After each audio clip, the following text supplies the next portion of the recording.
one on the migrant crisis, Food Two Fours.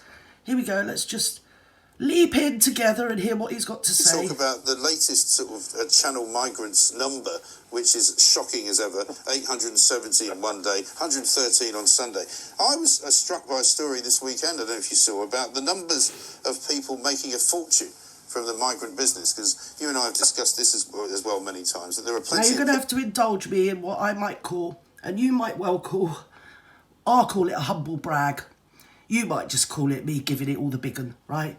But I did do an upload a few weeks ago on this very subject about how much Serco is making, you know, and who is paying the traffickers.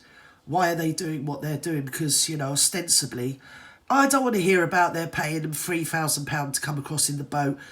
It's anywhere between 3,500, 3,000 I've heard, 20,000 I've heard. All sorts of money they're supposed to be giving the traffickers to bring them over here, yeah? But either way, they seem to all be very well dressed with nice trainers and nice iPhones, and they've all got brand new life jackets that are never used again, and neither of the boats, because as soon as the boats make land here, they're sequestrated off them anyway. So, yeah, and they cost a pretty penny with the outboard motors and all those life jackets. So, yes, it's a conundrum, but I think here at last it's coming out into the public domain.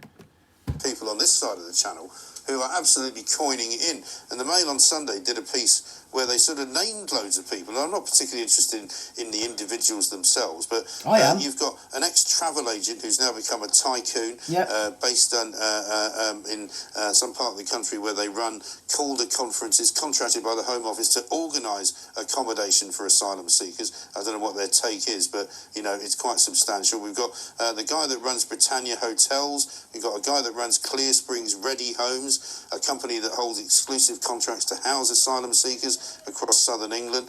I mean, the list goes on and on. Of course, Rupert Soames, who we know, the guy that runs Serco. You know, there's an awful lot of people making an awful lot of money.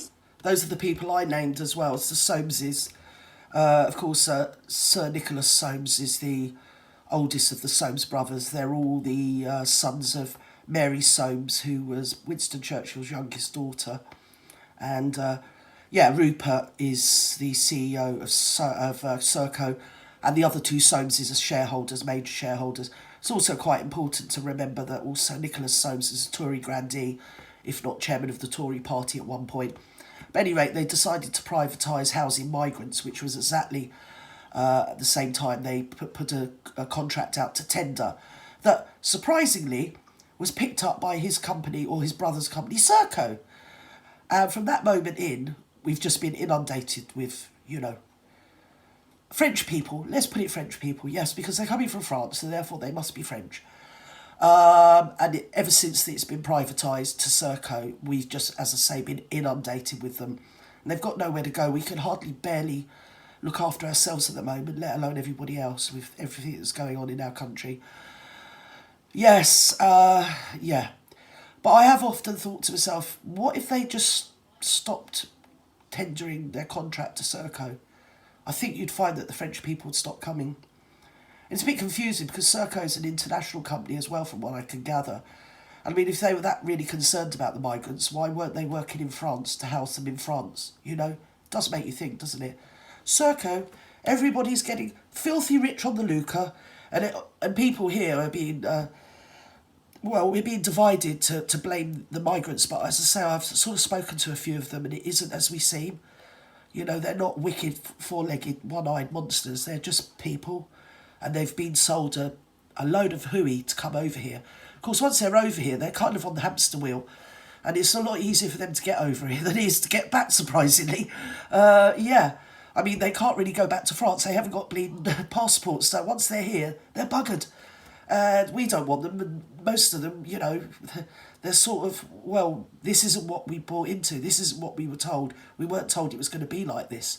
So, yeah, it's like the land of milk and honey with loads of women desperate, you know, for men. Just didn't work out. So. And I guess my point about it is that there's nothing in it for them to stop it happening. No. No, there isn't. If anything, if the migrants stop coming, the contract will dry up, won't it, if you think of it? So it's sort of, it's quite lucrative of them to make sure that the migrants, plenty of them, because just like I've been rabbiting on about children being a commodity, so are human beings. And it's almost like trafficking, but in reverse, isn't it? If you get me. But we just don't call it trafficking, you know. We're all frightfully polite in Britain. We just say they're migrating. Yeah. I remember initially looking at this particular point with you and some of your colleagues in the beginning of 2021, when I made it clear that at that time the government had a contract in place worth $4 billion over 10 years with 3 particular companies. Yeah. You've mentioned 2 of them there, Clear Homes and Serco, and then there was, Clear Springs and Serco, and the other was Mere Homes as well. And that was to... I think it's all very conspiratorial. But as I say, it's funny that the exact time they privatised the housing and what would you call it, when the migrants come in, the channeling of the migrants and the processing them through was privatised out to Serco and to other companies, was exactly the same time as that we were inundated with them. I mean, it's boat after boat after boat after boat, and it's not beyond the pale of the people have drowned at sea, people have died, and it's ridiculous to assume that our authorities see and catch every single boat coming in. They literally don't. Sometimes they just pull up on the shores and they all run off. And how do we know that there isn't more people that have left France and actually never made it here? We don't know. And they come in all weathers, So anyway, I think I made my point. Bye.